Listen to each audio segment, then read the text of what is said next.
Are foreign buyers actually driving up Halifax home prices? I hear some version of this all the time. Houses are being bought by people from away, and that's what's pushing prices higher.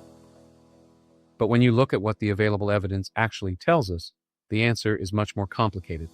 Here's the first distinction that changes this entire conversation. Nova Scotia's non-resident deed transfer tax is based on whether a buyer is a resident of Nova Scotia, not simply whether they're Canadian. Someone moving here from Ontario, Alberta, New Brunswick, or another province can fall under the non-resident rules, depending on their circumstances at closing.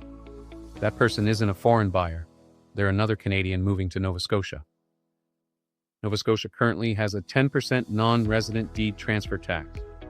But the existence of a tax doesn't tell us how large that group is within the Halifax housing market. A tax tells us that government chose to address something.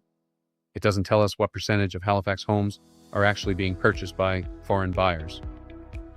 There's also a federal rule that's often overlooked.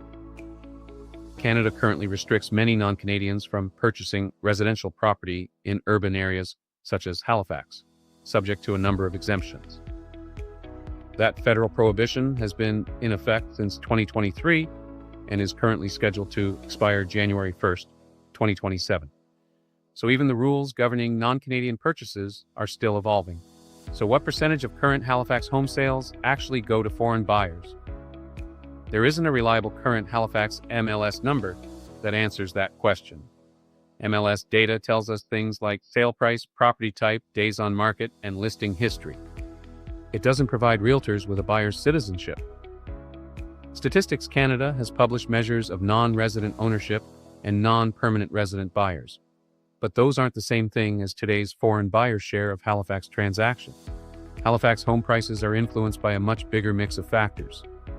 Population growth, housing supply, Canadians moving between provinces, interest rates and borrowing capacity, construction costs, labor availability, and how quickly new housing can actually be built all affect supply and demand.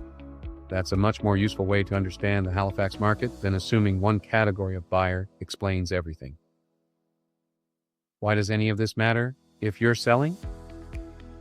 Because you shouldn't price your home expecting some mysterious wealthy foreign buyer to appear and pay above what the market supports.